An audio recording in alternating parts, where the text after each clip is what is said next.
Had to start off with a little sip of coffee. What up, YouTube? So I don't know if everybody's seen, but today on February the 11th, on Friday, Activision went on published a couple tweets on Twitter. Here's what started it all. It's time for a special briefing. The link is right here for the special briefing that I clicked on. You scroll down to have a Twitter thread kind of highlighting some of the things that are in the special briefing. But if we go back to the special briefing, you start to scroll down and you see they have a little blurb saying that the launch of season 2 is the next step of our ongoing commitment. They said they're going to really focus in and hone in on the quality of life into the changes into Vanguard and Warzone and the Call of Duty games. They said that there's going to be over 30 improvements coming with the season 2's launch.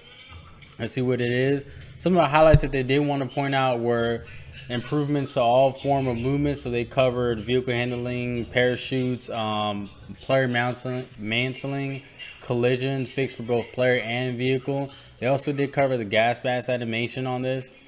And the gas mask animation will no longer interrupt aiming down sights. Thank goodness. I don't know how many times in Warzone you run into gas or the gas hits you, you're aiming at somebody and boom, messes up your aim. You're over here hip firing and end up dead. This time and then another major update is going to be when inserting plates actually going to tackle, it's just going to refill an armor plate and not fix the damaged ones first. As it is now, your damaged ones get replaced and then the one that's missing gets replaced as well. Instead, this will replace the one that is already gone. So you could end up with 2 plates and a damaged one. I don't know why that wasn't a thing before, but thank goodness that they're bringing that in.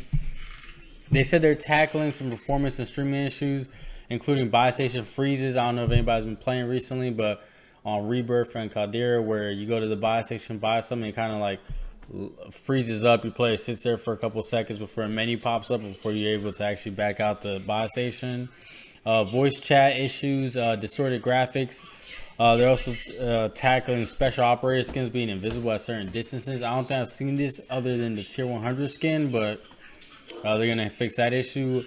Some issues with the Modern Warfare multiplayer tied to Warzone launches that they're tackling as well. Then it just keeps going on how all the studios under the Activision umbrella are really focusing on this Call of Duty. They did address community requests.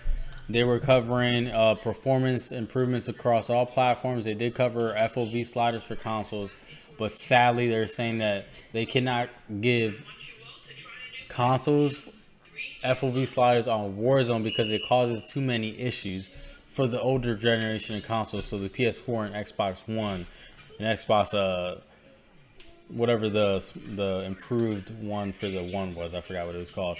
But so for those consoles, as to why they don't just add it to the Xbox Series X and the PS5, I don't know. Maybe that's something you're gonna put into those consoles later on the line. But that's their response to the FOV slide not being in Warzone. But it is in Vanguard and I believe also Black Ops, if I'm not mistaken, Cold War. And you keep going scrolling down. It also covers future plans. They're covering. There is going to be a new Call of Duty coming out this year. Infinity Ward is the lead of that Call of Duty, and they're also it's going to be Modern Warfare 2 and Warzone 2 releasing together this year. They're saying they're going to improve and evolve the Battle Royale player space, and they're adding a new sandbox mode. They're saying they're creating a new engine for this new game. That should be very interesting because we've seen what the engine did with the 2019 Modern Warfare, and that game looked amazing. And then basically the last thing was just saying that Infinity Ward is the lead, and to follow Call of Duty, Ravensoft, Sledgehammer, Infinity Ward, and Treyarch on Twitter for any updates coming out. So that's all for the updates that Activision released today, and stay tuned for more. All right.